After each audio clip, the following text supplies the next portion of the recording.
quarter arse and none given. Oh, a little tap there, I think, from Larry. Just come on, you holding me up, boy. Yeah, well, Thomas is blocking him probably a little bit too much there now, and LP, oh, here we go. It's on now. Riding the bumper bar of Thomas Mazier in the dealer car as he gets up on the inside. That's where he wants to be. Under brakes now, look at this. Oh, you're riding with him. Down Brabham straight. Fantastic pictures. Fantastic action here on the streets of Adelaide, but doesn't get him. The kid holds his cool. Well, he was either going to squish him into the fence or get alongside, and Thomas didn't leave him too many options. So Larry's obviously, you can't get too much closer than that. Oh, we've seen puffs of smoke. The brakes are locked off. Mazier he'd be a sweaty little chappy at the moment. He's got one of the most experienced touring car drivers in Australia, giving him a total workout here around one of the most demanding circuits in this country. Lap 7. Oh, what a beauty.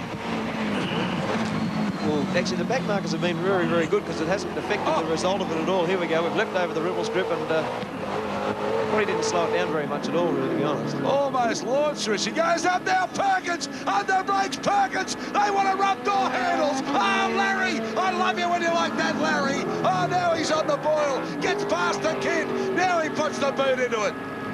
That was a great pass. All he did then is he actually sort of half swerved to the inside, to the left-hand side of him, and fired up the right, and Thomas wasn't ready for him, so that was fantastic. Right, let's see how good the kid is. Can he come back? Mazier, here we go. This is Larry's point of view. Came up side by side, said, oh, I've got a big set of brakes here, and holds it down.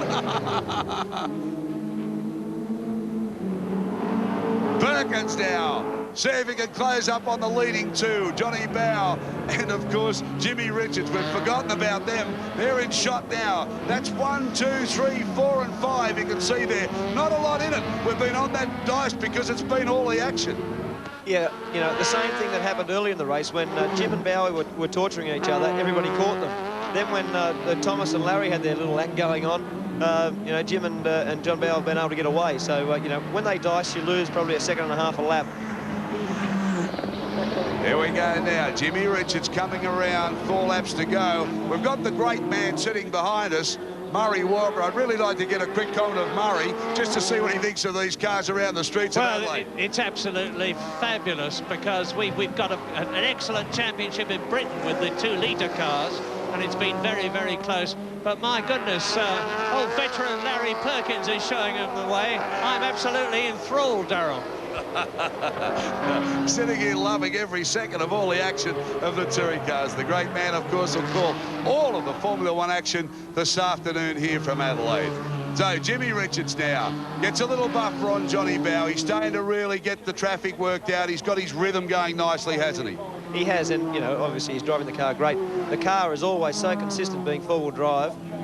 And they're the top positions for you. Richards, Bow, Perkins, Mazier, Longhurst and Jones in the top 6. What a great drive from Alan Jones. We haven't seen much of him. Oh, Brad Jones, I'm sorry. Brad Jones in the other hole. I was going to say, Jones, he started at the rear of the grid. He did get up to 13th at one stage. We'll find out where he is at the moment. There's people going, he's back into 12th, so he's gone pretty good into 12th spot from the rear of the grid. Lots of traffic to get through and not a lot of places that he can get through cleanly. Exactly right. Around here, you know, if a guy's pretty determined to keep you behind, as we saw really with Thomas and with Jim earlier in the race, if you're pretty serious about keeping the guy behind, it's very, very difficult to pass. All right, laps are starting to run out now. This one was a sprint, just over 10 laps. Jimmy Richards, hard to see him getting beaten from here. Johnny Bow will certainly have a lunge at him where he can. I think the great dice has been for third between Mazier and Perkins. That's been sensational. Richards' lap record, 1:40.72. Does that surprise you? No, it doesn't. I thought, you know, in the cooler conditions, the car would be very quick, and that's only about 7/10 off what they qualified at. So they're really on the pace. Well, a historical lap, really, in a car that we'll never see in this country again, which is sad in one way, but, well, the folks here in Australia, they like to see those big V8s. You'll be in a Holden next year. And there's Alan Jones now. He's put in a big drive, Jones. He's had to come right from the back of the grid. He offered the car to Glenn Seaton to campaign for the last time, but Seaton's neck too sore after his shunt yesterday. So Jonesy can't wait to get in the big Ford V8. He said it's a great car to drive. It has run very impressively that we've seen its first few outings. Jonesy really hooking into it, throwing around. So are you looking forward to your Holden? Yeah, I am looking forward to it, but I think that also the team will run a couple of Nissan 2-litre cars too. So hopefully you'll probably see us in more events than normal, but you know, it'll be good for the racing. And those 2-litre cars, they'll be up to the specs that Murray was talking about of the British formula.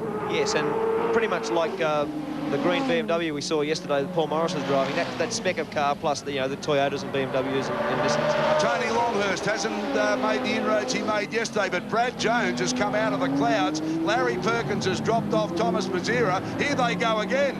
The Holden twins won't want to do what they did yesterday in that very same spot.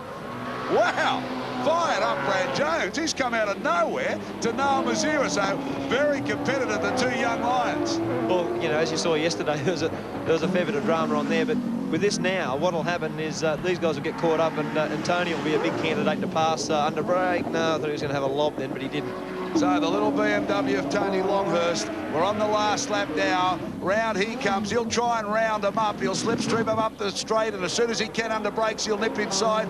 Peter Brock in the famous 05 car sitting in behind all of that. But by gee, these two are competitive. They want to beat each other. Of course, Brocky goes in. Oh, no. Not the way Peter Brock wanted to race at Adelaide. Oh, what a shame. What a shame. A car he's been trying to develop, and bango, that is a major accident.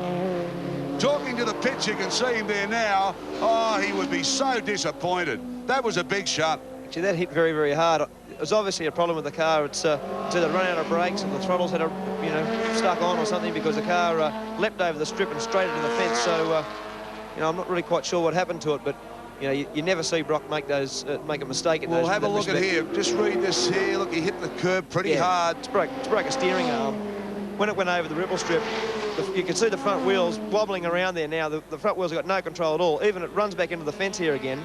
So as it went over the ripple strip, it broke a steering arm or something. It had no steering at all.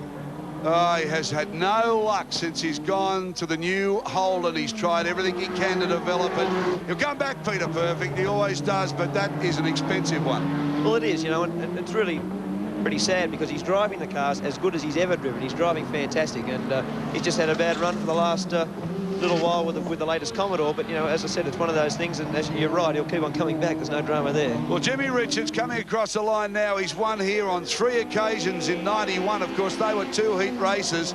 He really has had a mortgage on this event over here. He takes it out. Larry Perkins gets a place too. The 2 youngsters in the Holdens, they held out Tony Longhurst in the BMW. A very exciting race, no doubt about that. Very sorry that we've lost Glenn Seaton yesterday in a major bingle. And, of course, Peter Perfect hit the wall in a big, big way.